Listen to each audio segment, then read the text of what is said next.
So let me start by seriously congratulating you all, those of you who are actually here receiving these diplomas, for having taken the time of following this program. I have a lot of respect for you. I know very well what it is to be busy with your own stuff and with your programs and your activities and whatever, and to at some point decide that it's good to make a stop and make a leap forward and take time regularly. And so really congratulations for that, because this is not easy. I also want to congratulate, of course, those who put this program in place. And I think that it's very important that they feel the pride of success. When you create something, it's very good to see that that something produces results. So I imagine that those who put this program in place, who promoted it both in Flanders and in the Netherlands, seeing you finalizing it, completing the program, I think it's good, and it deserves them to be congratulated as well. I live in Belgium for many years now. I've been to the Netherlands many years as well, many times as well, never lived there. I do understand, and it always fascinates me, this kind of culture interrelation with two different identities, but these connections, it's an extremely interesting phenomenon for somebody interested in culture, in the European construction. I'm a very strong European. I've dedicated all my professional life to working in Europe and working in European projects. So this whole idea about the program and cultural leadership, combining, Flanders and the Netherlands, I find it extremely interesting, and I really want to congratulate those who put that in place. I also love the concept that you are not talking, or the program is not talking only about management, but about leadership. And that specifically requires or deserves, I want to say, congratulations as well. Of course, yes, culture requires management, and there are programs on culture management, and that's perfectly okay. And in fact, it's a problem sometimes. It's not easy for people who work in culture to understand the very concept of management, and it's not easy for the people involved in management to understand the very concept of culture. So those words sometimes, they do not go together as often as they should. But I like very much that this program has done this jump from cultural management to cultural leadership. And leadership is something else. Leaders shape things. Leaders don't manage. Manage is like taking things as they are and keeping them as they are. That's management. Leaders shape it. Leaders challenge what is in front of them. They might confirm, they might get rid of it, they might rebuild. So it's a different approach, and I do think that we need that. Not everybody can be there. As Annick said, I also teach at the Paris School of International Affairs. I teach in a program in policy, compared policy, and of course I'm educating, as other professors there, future leaders. And part of the speech is, hey, you have your responsibility there, you have a responsibility. So of course being trained to be a leader is important, and requires to know the landscape where we are.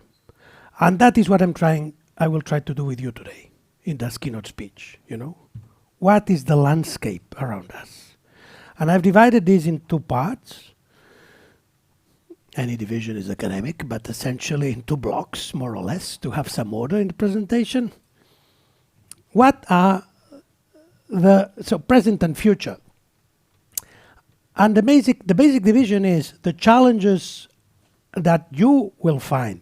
In fact, the challenges you have already, that surround us already.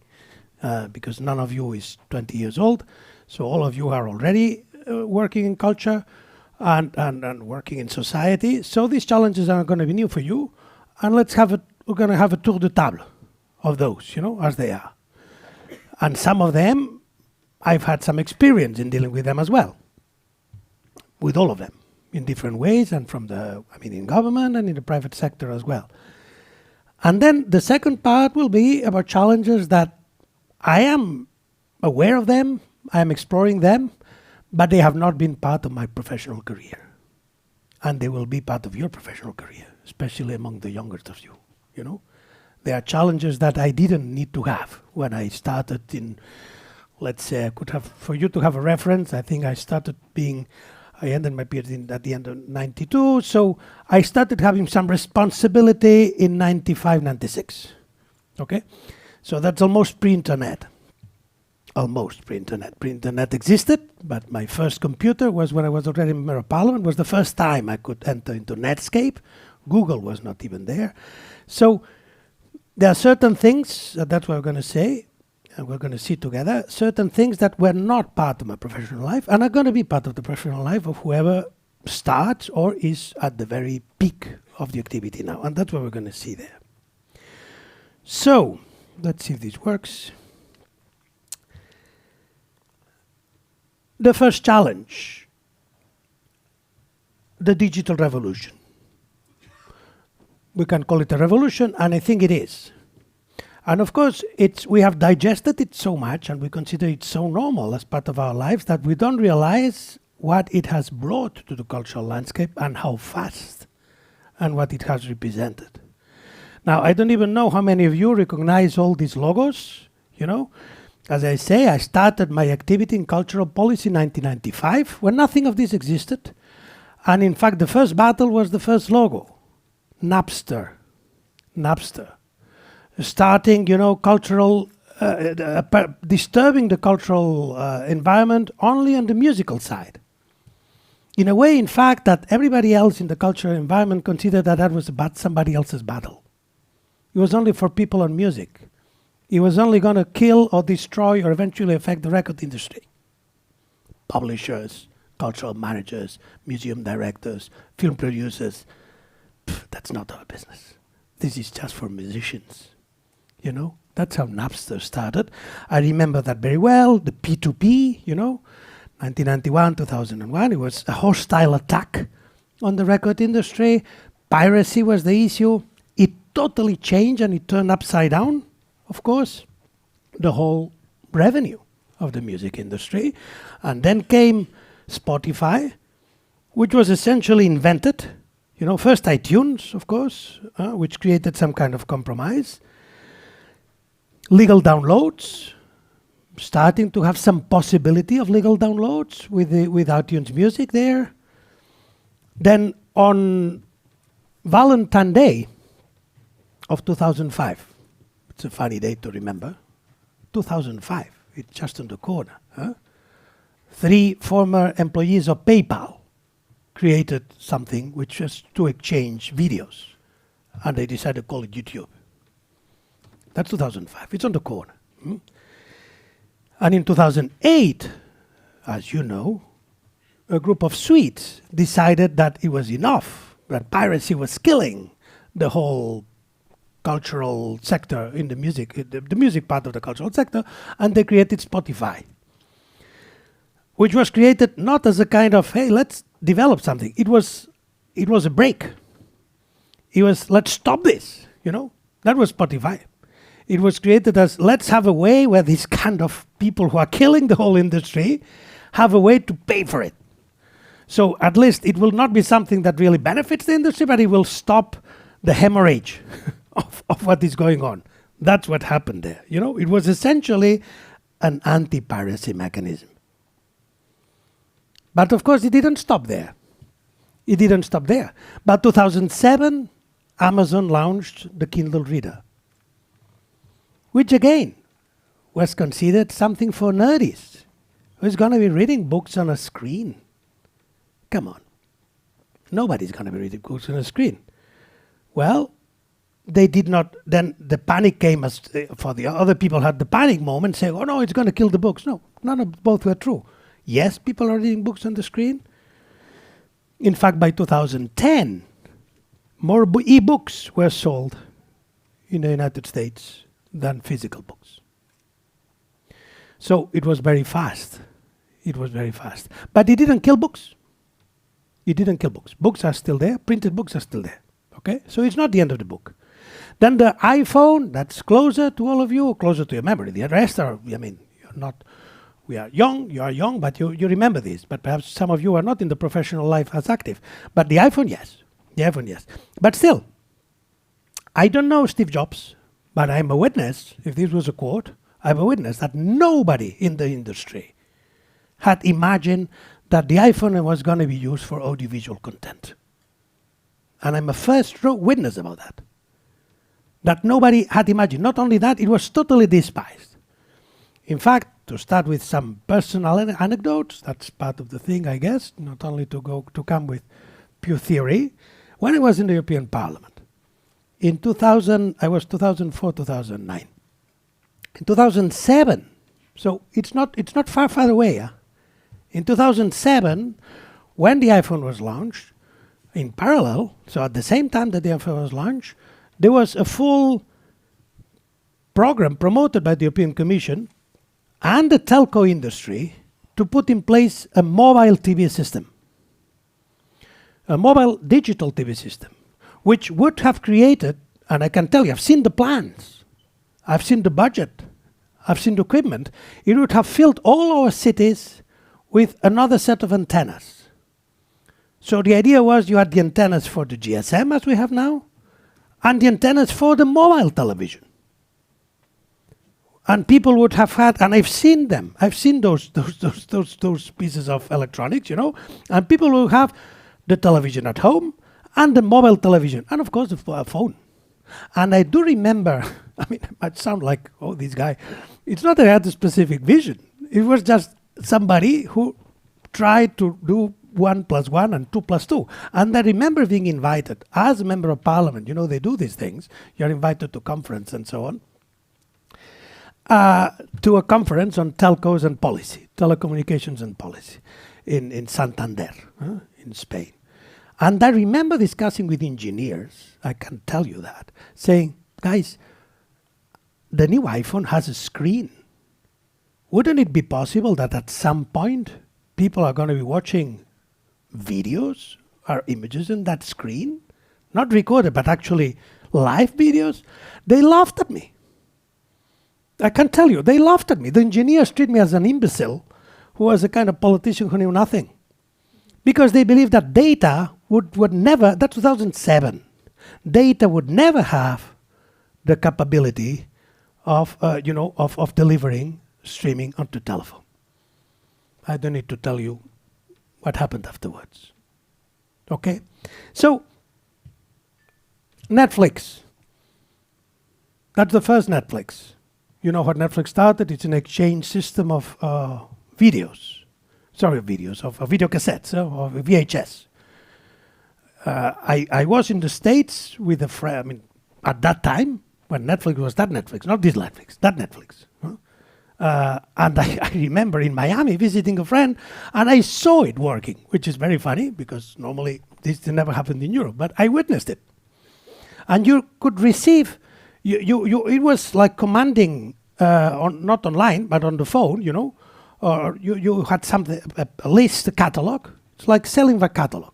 And you could sell, you know, you could ask for a movie, and then you would go to the post office, and you would pick up the movie. And once you had watched it, you delivered it back to the post office, and that's it. That's what Netflix did. And one day, once Blockbuster and all that thing closed down, they decided to close. And for 6 months, people thought that Netflix was bankrupt and had disappeared. I don't know if you follow that. Perhaps some of you did.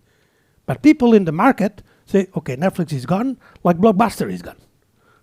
Just another company killed by the technology. Obviously, it was not gone. 6 months later, it resuscitated.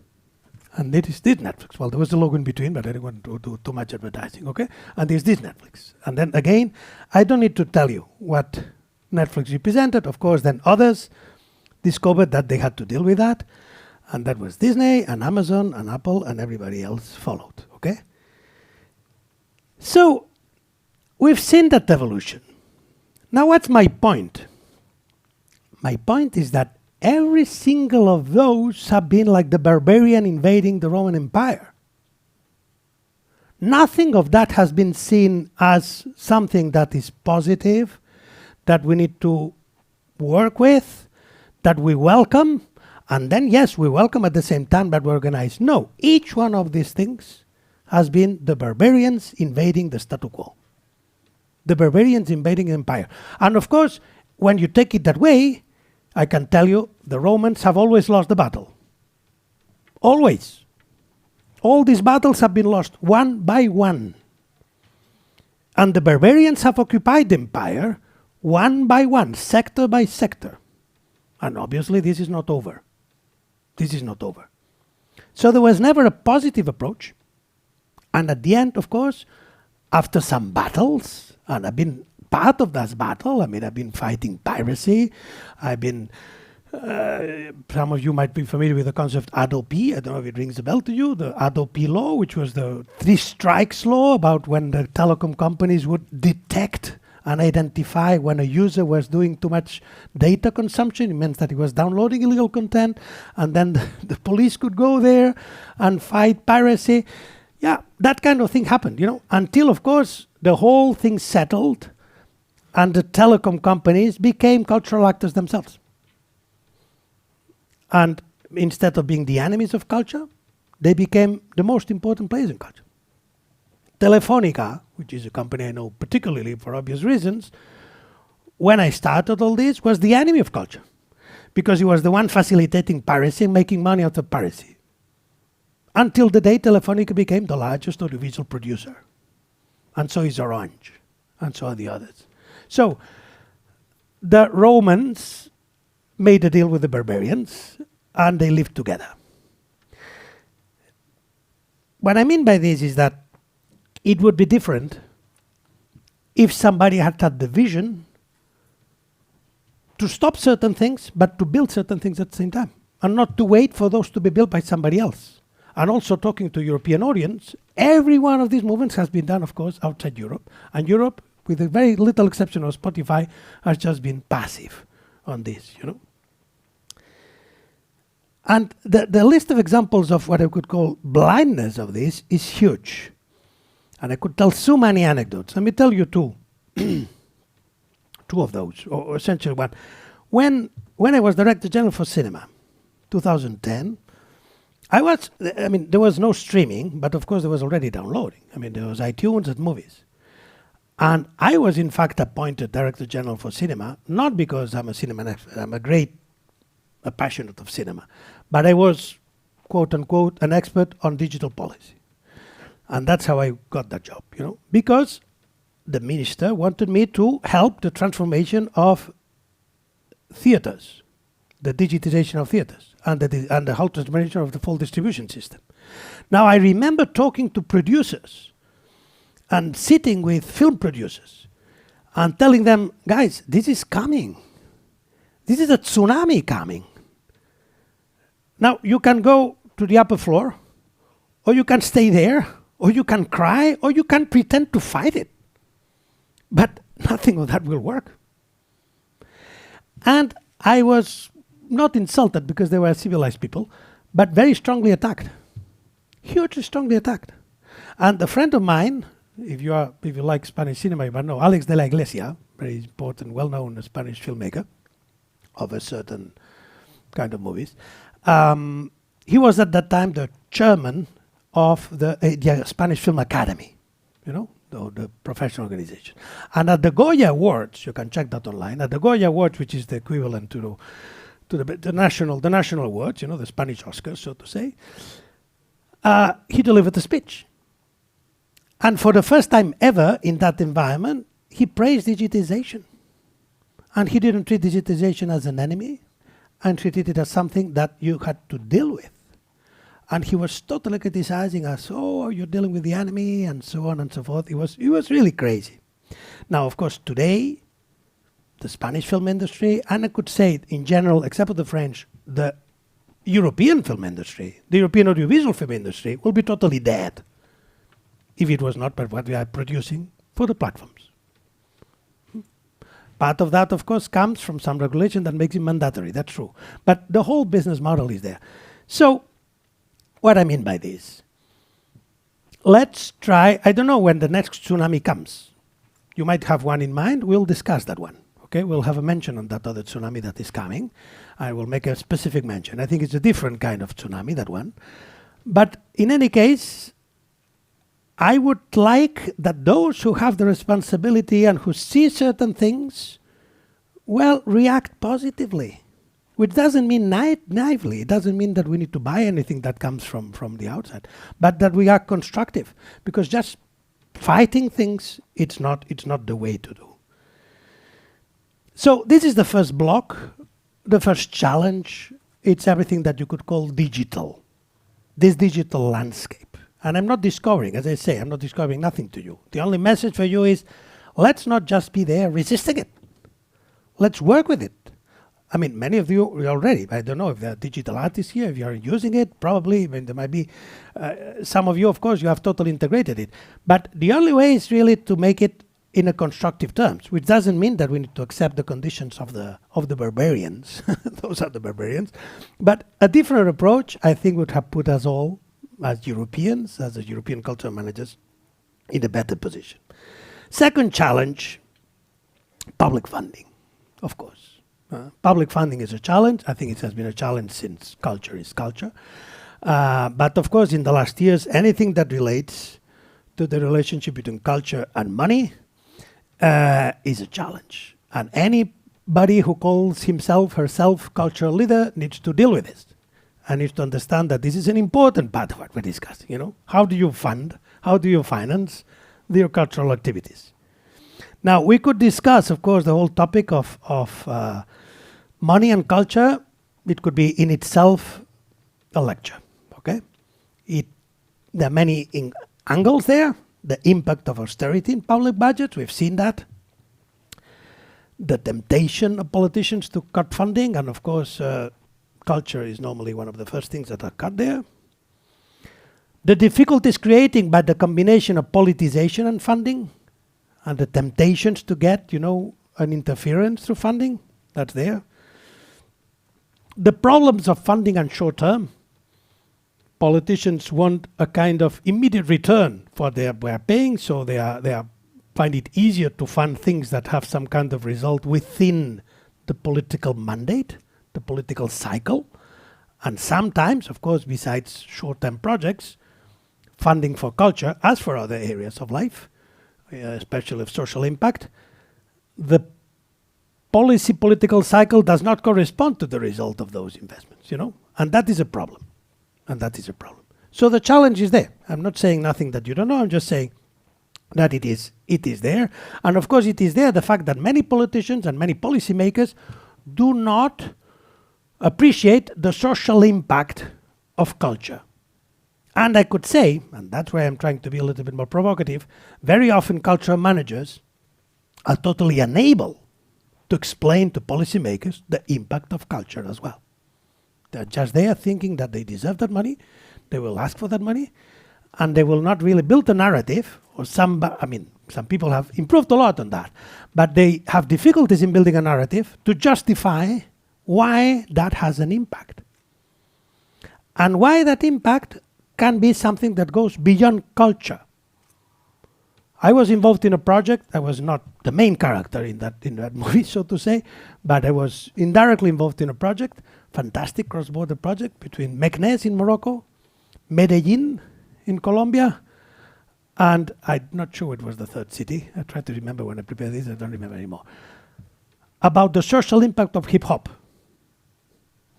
And it was a fascinating project about social integration of young people through hip-hop. And hip-hop schools and hip-hop academies. You could say, okay, this is hip-hop, this is dance. At the end of the day, those were dance academies. But the way, of course, for that to get funded was through the social impact that was having, which was huge. And you have, of course, and you probably know, so many examples of that, where if you're able to change the narrative, you will get the funding. Or at least you will get a closer approach. If you just try to get the funding to do this project and this obsession that I have, or that some film director has, or that curator in a museum has, or that composer has, or the conductor has, well, then politicians will say, guys, I have something else. You're in conflict with other people. If you're able to shape it, to change the narrative behind it, not to fake it. I'm not saying that you pretend that you're doing something that what you're doing, but you're able to present it in a different way, well, then you might get the attention, of policymakers. And in fact, that is what it has happened. So what I'm saying that needs to happen has happened in general, that most cultural managers in the last 15 years, 10, 15 years, have improved and have awakened themselves about the value of money and that money doesn't grow in trees. I'm saying that in a provocative terms, okay? But some people did believe that because money was just coming from the budget, it was growing in trees, and it is not. I remember, again, personal anecdote, a meeting with filmmakers, young filmmakers in Spain, an assembly, kind of this, but much more crowded. And to be very honest, time has gone.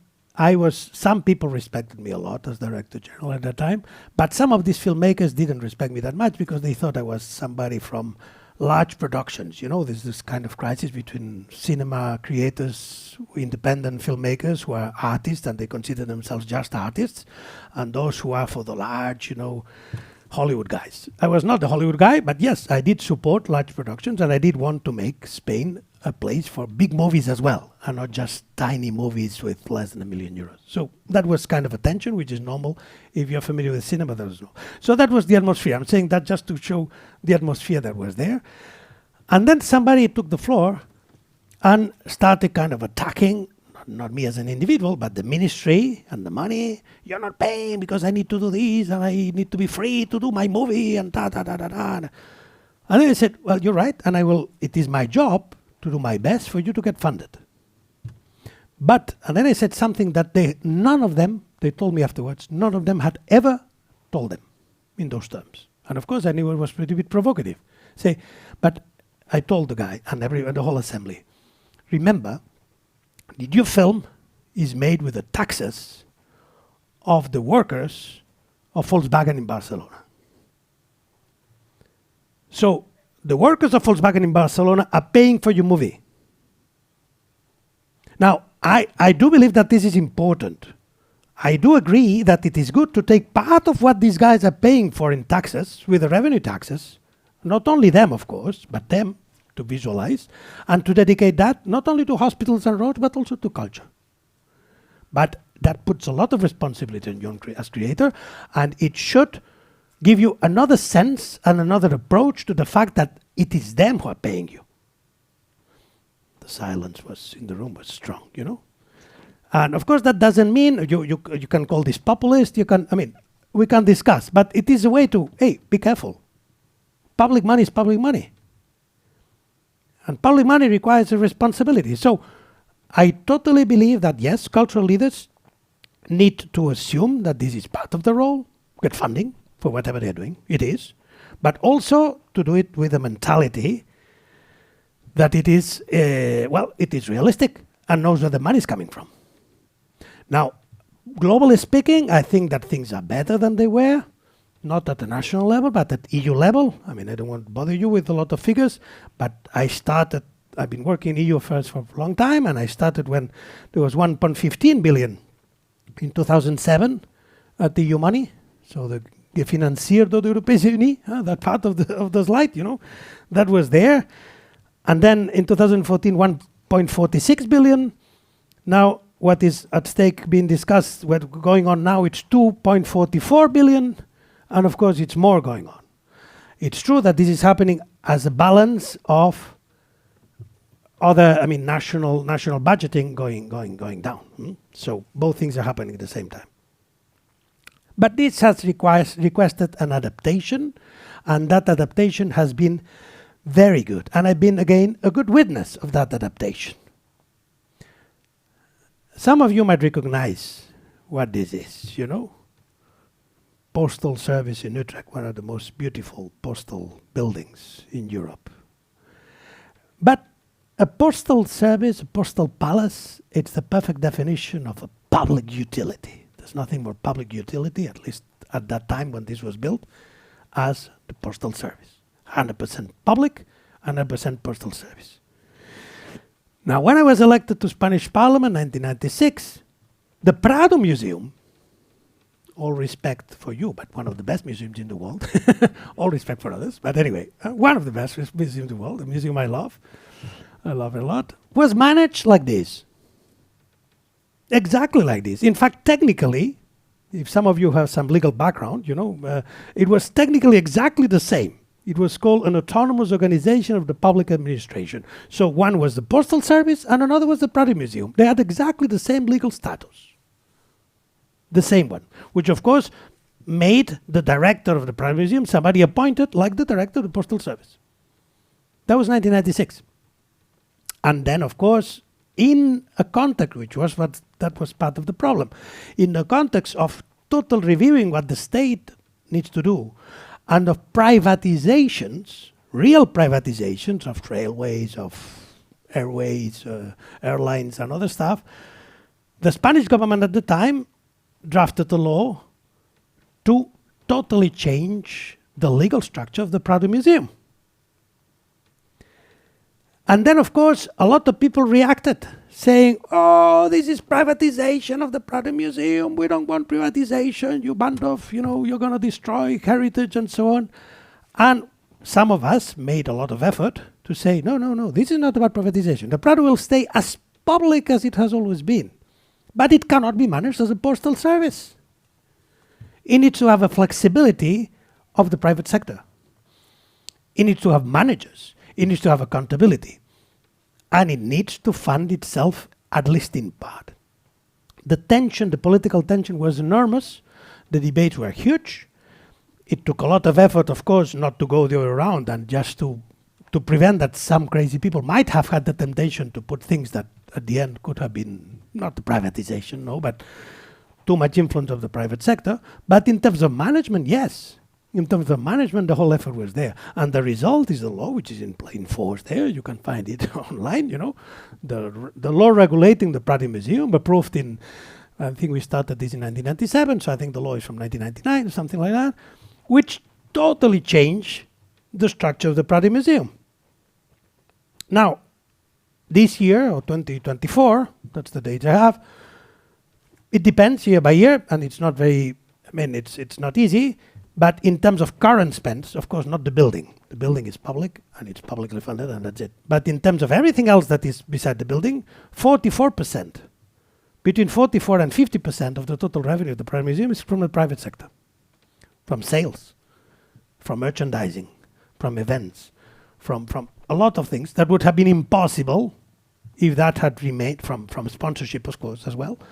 That would have been totally impossible if it has stayed as it was, So the other way around, the public money has reduced. It's almost 50% of what it was.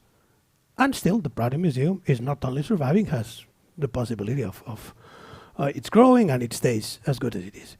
So this whole thing is important.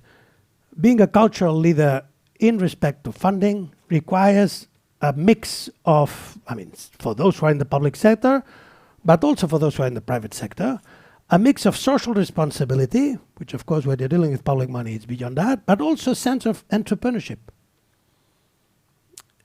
of running away from the caricature of civil servants. Of course civil servants can be very good, and perhaps there are civil servants in the room, and I have nothing against the concept of civil servant as such, but the bad image of civil servants, who have nothing to be accountable for, who are there for life.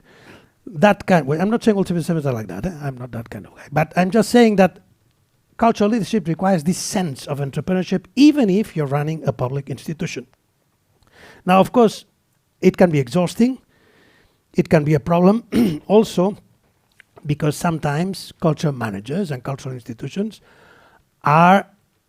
this is what we could call an inflation of expectations. And that is also bad, When cultural organizations, I listed a few, are expected to solve social inclusion, climate crisis, democratic polarization, urban regeneration, youth engagement, digital literacy, mental health, economic development. Well, when you expect all of that from the largest cultural organization in a city, then of course it puts a huge pressure on the cultural manager, and that can be a problem as well, okay? But definitely, my message, if I can deliver one here, is yes, funding is a challenge. It has been, and it will stay. It will not go away. What needs to change, and it is changing, in this sense I'm positive. You will see that some of the comments are positive, those others negative. This one is positive. I see that change, and I see that change of mentality among cultural managers, and that's good.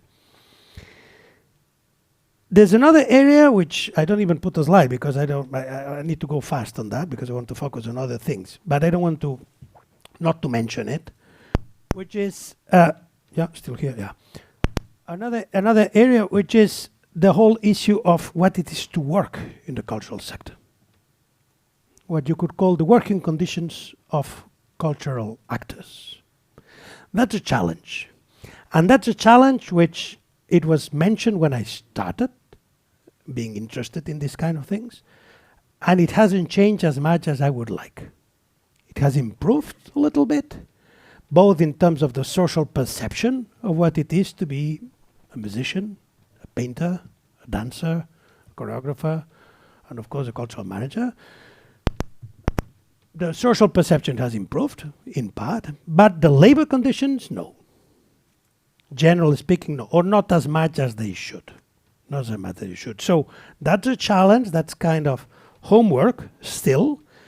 I was involved in one of these projects funded by the EU, where a group of economists, I think Yannick took part as an advisor to one of the sessions there, where economists from the Turku University did a full study, a 2-year study, Horizon Europe, about the social impact of culture and the social perception of culture, and that included a full section about the labor conditions of those working in culture, And it was extremely negative, and then I had to draft. My role there was to kind of coordinate the project and write the policy conclusions.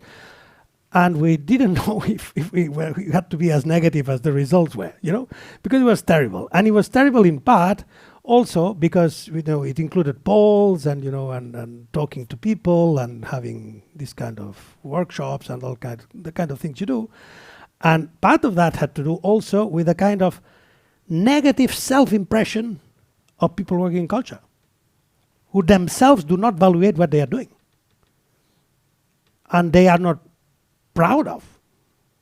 Many people working in culture consider that, I'm here, but it's kind of, they are self-deprecation, I would call it that way. So it's a combination of politicians not taking this seriously enough, people working in culture not considering themselves as important as an architect or as any other, as a whatever, economist or even a YouTuber, you could say that. So that whole thing, that hasn't changed as much as I think it has. I think it should, sorry.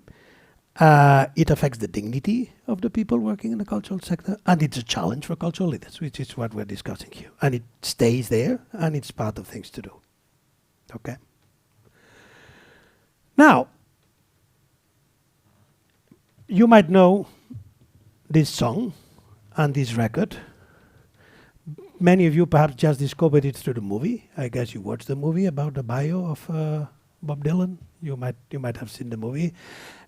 This song in the movie is fake, meaning the moment when the movie plays, it's not exactly how it was played. But in any case, in 1964, Dylan captured this moment with this amazing song. The times they are changing.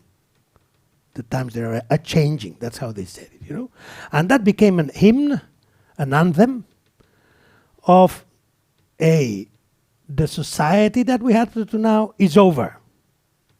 And we have a new society. And we need to deal with the new society. And that's why I wanted to put it here. Because, of course, when Dylan did this, well, his verses were, it's kind of, the water is rising again, the ground is shifting. And of course, he was talking mostly about civil rights, about patriarchate, about the role of women in the family, about education, about authority, about everything that happened in the 60s. It was all condensated in the amazing lyrics of this song. And that's why it became an anthem for so many people. But a part of that message, I think, is important to recall it today. The times are changing. And we are in a moment when there's kind of tectonic plates moving from different angles, geopolitics, social, cultural, of course. All that is changing, and only those who have the eyes open will be, I'm not sure if the word is to survive, because this is not about surviving, but we'll be able to benefit from it, or at least to adapt to it, to play with it, or otherwise we'll just be spectators of that. Some of these challenges that we're going to discuss here, a few of them, they are bigger. And in fact, some of them will be bigger than our own lifetimes. That big they are, in my opinion. That big they are. But we need to adapt to them. And yes, it's impossible not to make a speech without mentioning this. It would be absurd for me to try to talk about challenges and not make a reference to neural artificial intelligence. You might not know, but Annick knows that that's the area where I'm most dedicating my time and my energy now. And in the future, I mean, it's where I want to focus the most, working on the whole concept of artificial neural network, okay? But don't worry, I'm not going to make this another lecture on AI. No, this is not the point, okay? But I just want to point to a couple of lines of thought for people being trained and being motivated, which is more important than being trained, to work as cultural leaders, combined with this, you know?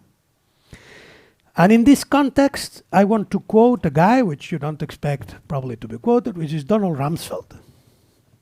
I quote Donald Rumsfeld very often for this very specific point, you know?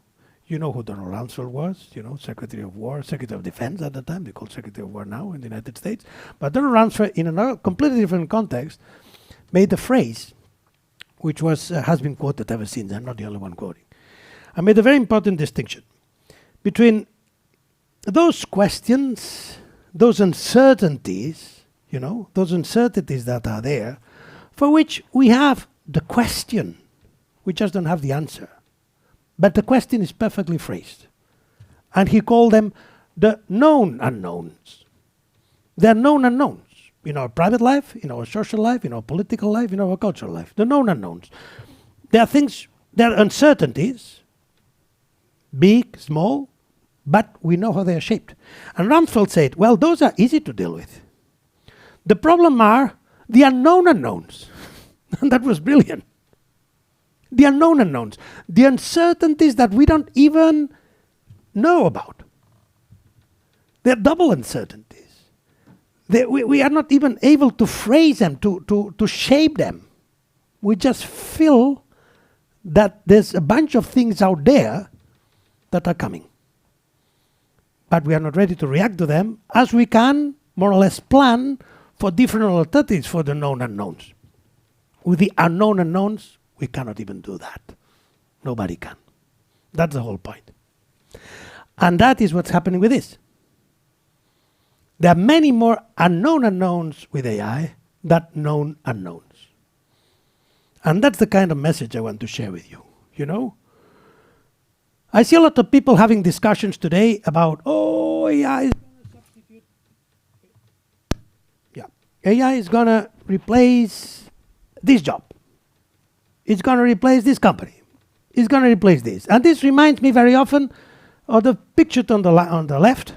Well, first the picture on the right, which started first, which is when the first cars appeared. And you have that, you can find books about that. When the first cars appeared, the very, very first cars, you know, they were perceived as horses who don't need maintenance. And that's it. That was a car. What is a car? A horse that doesn't eat. And you have a chariot with a horse, you replace the horse by an engine, and that's a car. And for people there, of course, they could not see beyond that. And the only logic was a car is that it's a horse with less maintenance. So yes, we'll have less horses. Horses and everybody feeding the horse will be replaced.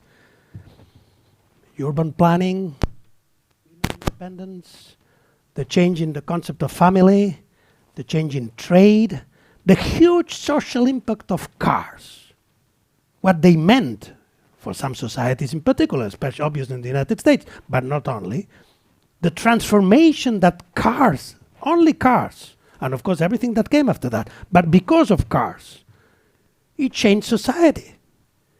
It changed, I mean, the independence of the freedom of women is linked, and the women movement, the beginning of that is linked in many cases. And the other example which fits in the same idea, it's electricity. The first bulbs, you know. Oh yeah, it's fantastic. Instead of having candles, we have bulbs. and that's it. They don't burn, they're more secure, and they last longer. Is that what electricity was about? Really? It took 60 years for electricity to enter the industry, for somebody to link electricity to industry. And of course, I mean, I don't need to tell you what electricity has meant in terms of social change. So what I mean, but what is going on with AI? And how long will it take? I don't know. But first, AI is not what you see today. AI is in the making. And in 2 years, in 3 years, in 10 years, so we could be talking about that for hours. It's not the lecture. But of course, it's in the making. My point is, this is not about AI replacing this job and this other job on this company. It's about rethinking society as we are. It's about doing connections that none of us had ever done, that nobody had done in the last 200 years or 300 years. It's about doing things in a completely different way. It's a bit silly, to say it in the most delicate way, to believe that AI is going to do things as humans have had, but be AI. Really? Obviously not. Obviously not. Now, how long this will change take, what the impact will be, what will affect in the terms of the relationship between labor and non-labor, so whatever, I don't want to call it leisure, but okay, in a way, in policy making, in governance, the whole economic model behind this, we don't know. We don't know. And you can mistrust any prophet that tells you about that, okay? Because we really don't know, and even the idea that the model that is now behind ChatGPT and so on is the model that will be there in 10 years, no. Again, electricity, a lot of people made a lot of money, and a lot of people lost a lot of money, because the economic model behind that is very complicated. But definitely, what we do know is that the times are changing, and we have the luxury or the risk or the challenge, it's up to you to put the adjectives into that, to be living something that is huge. And huge in such a way that, as it happens when you're inside something that is that big, we have the nose so close to the wall that we don't realize, The metaphors are infinite. These metaphors with the tiny images. You've seen some of that, perhaps you've done it in some museums and others, when you take a lot of small pictures and then you put all those pictures together and you go, oh, there's a castle there. Well, that's what's going on. That's what's going on. This is changing in a way that none of us has the perspective to see it. So, to see it, yes, but to understand it. And also, we don't know exactly what is the timing for this. Of course, it's not going to be the time of electricity. It's not going to be the timing of printing, which is another comparison that has been done, of writing. It has been compared to the invention of writing. So we go that far, changing from humanity who could only speak to humanity who could communicate in writing, and the invention of alphabets and so on. That's comparisons that have been there, not the Industrial Revolution. We go that far. I don't know which one of these comparisons is true, or it's more correct. I do know that this is happening, and it's happening at a fast speed, and it will be faster than what anybody of us realizes. And it will not happen only in terms of, big, and you read about. No, it's just happening. Because especially, I don't want to be too technical here, but AI is not only the large models that we know, the 3 or 4 that you. AI is going to come into our daily lives through smaller models. Not the large language models, but small language models, which are going to be doing and implementing AI at a much smaller scale in anything that surrounds us. Now, the jobs that are related, that are repetitive, that are not creative, that are constant, that are sequential, all those will be gone at some point. The jobs that are creative, the jobs that require something that even if AI can replicate, it will not be exactly the same, the other ones will survive. Where do you put this line? I'm not sure. Nobody knows it exactly, okay? But definitely, talking in this context, I think that for cultural leaders, this whole AI topic should create at least 2 different approaches. Personal opinion, which is what I would ask you to share. First, of course, the one that you're probably already doing. What and how can cultural managers do to implement AI, anticipate AI, use AI, challenge AI in terms of copyright and so on, of course. That's one of the topics, but not the only one, and use it in your own, so to benefit from it, you know, in your activity, in your productivity, in your audience development, in so many things, you know. There are so many possibilities that can be used for that. So what is the role for cultural leaders and for cultural management and for cultural creators and for cultural curators and for everything? And what are the challenges? I mentioned copyright in the terms of AI. But I think there's another question, which is a little bit more philosophical, and it's longer term. And I would strongly like cultural leaders, not me, somebody starting thinking of that. And it's more an intellectual part of that, which is what will be the role of culture in the age of AI? What is the role of culture? What is the role of creation? What is the role of everything that we have been developing, our ancestors, or not ancestors, our elders, not call our elders, in the last 200 years, or it's in the Renaissance, or what is the role of what we call culture and cultural creation in the age of this? What's our role in society? I don't know. I don't have a clear answer for that, of course, but I believe it's a deeper question than the shorter or most immediate question, which is also important, but how do we deal with this? In my museum, in my center, in my institution, in my office, in my whatever, in my project, that's also important, but it's not the only point, okay? Now, the final issue of this presentation of challenges that are there, they are negative, they are dangerous, and they were not in my professional life. I see them now, but they were not in my professional life, is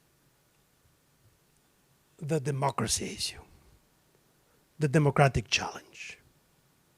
And the democratic challenge represented by this society with all these elements, you know. I'm not only referring to the impact of the social networks to democracy, which is essentially part of what this is about. But it's more than that. And again, as I said, I teach at a political science school. There are masters on this, so we are not going to do a full masters on the impact of social networks in democracy. But I could not do a presentation or a discussion about challenges for cultural leaders without mentioning this. Because, as they say, what keeps you awake at night? This. This keeps you awake at night. Totally. Because when I started, 29-year-old guy, you know, being elected in parliament, and then 30, very young guy being in parliament, well, we wanted to change the world, and we wanted to fight, and we wanted to do things but we knew that there were some rules of the game. And we could have huge arguments. Politics can be dirty. Can be dirty in the Netherlands, can be dirty in Flanders, can be dirty in Spain. I mean, that's what politics is about. But this dirtiness that I've seen in politics around the career was always based on some common ground, on some institutions that were the same that we had inherited. Well, in the case of Spain, we had built them, of course, because we came from a dictatorship. In your case, they came, they're much older, in both cases, Flanders and the Netherlands. But, it was part of the landscape built by your elders, if I can put it that way. And within that framework, you are discussing whatever, health or whatever political discussion. All that is at stake now. All that is at stake now. And there are many arguments that explain, or that not explain, but that we could discuss, what are the causes? I think one of the very important causes are all these logos here that have totally changed how democracy plays. But of course, it's not only that, and how much of that is a cause, how much of that is a consequence, how much is that is related to a kind of crazy success of capitalism, because of course, as you know better than I do, each one of these logos has one guy behind, with millions and millions and millions making money out of destroying democracy, because the more they create confusion, the more money they make. So, is it cause? Is it consequence? It's not the place and not the time to have the analysis. But the fact is that yes, democracy, as we know it, is not as secure as we all thought it was. And of course, I'm talking to a European audience, And we are more protected here than in other parts of the world, you know. But in other parts of the world, we are here. And we thought they were democracies. In fact, they were the model of democracy for many people. The ideal, the reference, the one publishing a memo every year about what were good democracies and bad democracies. And that country, unnamed, I'm not saying it's exactly where the picture is, but it's starting to look pretty much like that picture. Okay? Now, what is the impact of that in our democracies? I don't know. But I do know that there's a huge role for culture on this. And that culture is part of the fabric of democracy. It's not just an ingredient in the sauce.